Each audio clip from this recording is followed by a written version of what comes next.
Tonight we're going to talk about some really basic stuff for you first-time turkey hunters, or might have just been out there in the woods a few times. First of all, you need to break up your pattern. You need some kind of camouflage. If it's green out there, you want to match your surroundings. Get out there and get hidden, because we all know turkeys have astounding eyesight like any bird. Gloves, face mask, a camouflage hat. Don't wear any jewelry, because watch what happens. Look here. You think you're not doing anything?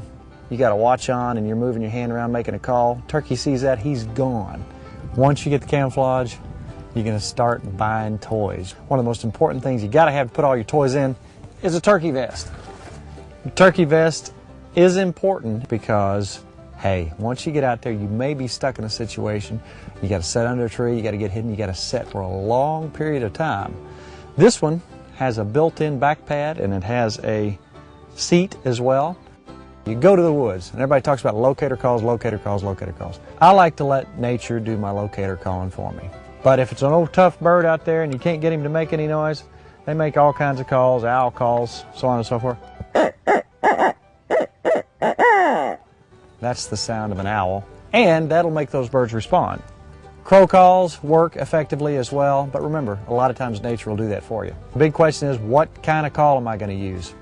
Well, regardless of what kind of call you do use, whether it's a mouth call, a slate, box call, whatever you like to use, remember this: don't overcall.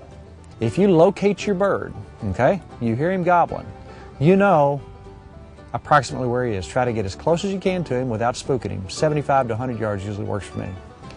Get out there, get set up, get quiet while he's still in the tree, and establish your presence. Let him know there's a hen in the area. Again, don't overdo it. A lot of times just a few tree yelps in the early morning, real quiet tree yelps, and then let off.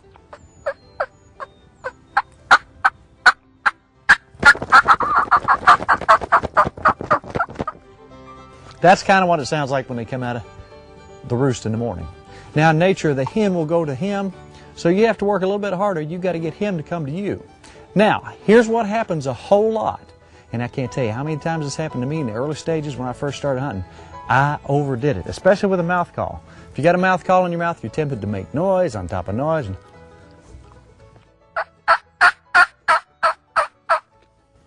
That's a yelp. That's probably one of the most overused calls in the world. If you have established contact with that tom, he knows where you are, and if you kind of hush and you're quiet for a while, he's more than likely going to start coming looking for you. At that point in time, it's time for you to get as quiet as you can, have your gun up and ready, and watch with your eyes. Move your eyes, not your head, because he may sneak up on you. He may sneak up behind you. You never know. You've worked that bird for some reason unsuccessfully. You're going to go over on the next ridge and try something else. In the middle of the day, you don't want to use locator call necessarily. You might want to take maybe a box call or a mouth call, something you can get a lot of volume, and do a loud yelp.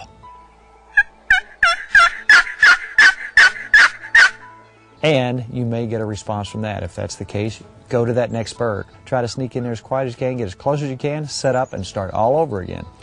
What happens when he's closing in and he's still responsive and maybe he needs a little encouragement? A little bit of purring and clucking. I like to use a slate. You can do it with mouth call as well. You can do it with just your mouth if you choose to do so. That's a content sound of a hen just doing her thing.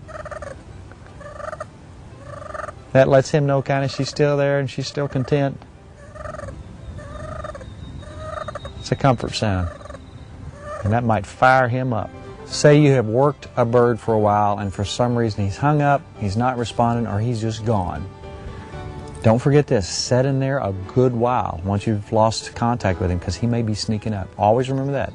Many a young hunter, somebody who hadn't been in the woods much, has finally thought, well, that bird's gone, and stood up, and boom, there he goes. Happens more times than you know.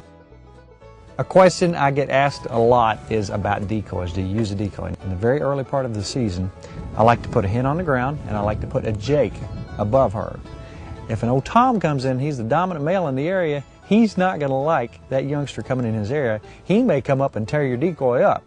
So remember, that can be a very effective setup. And usually set those about 20 to 25 yards from you in comfortable range, and hope that he comes in. Make sure your pad and your shotgun know what it's going to do at 20 yards, 30 yards. Make sure that you got the proper choke tube in your shotgun. Now when you get ready to shoot your target, aim right in this area. Aim right in the lower neck area. You hope that pattern's going to go all around there. So don't shoot right at the head because you're liable to shoot over it. All right, I stopped counting at about 40 pellets in the kill area. Now back in the old days, I remember being real happy with 8 or 9. These are number 6s, the heavy shot. They really hit hard. I've had good luck with them. Now keep these things in mind. If you go out in the woods, you're well camouflaged, you don't move, you do what you're supposed to do, you don't overcall, you don't overuse your locator call, you sneak through the woods, you're very quiet. When you're packing it out, carry something orange, be very safe out there, and by golly, we'll have a turkey dinner.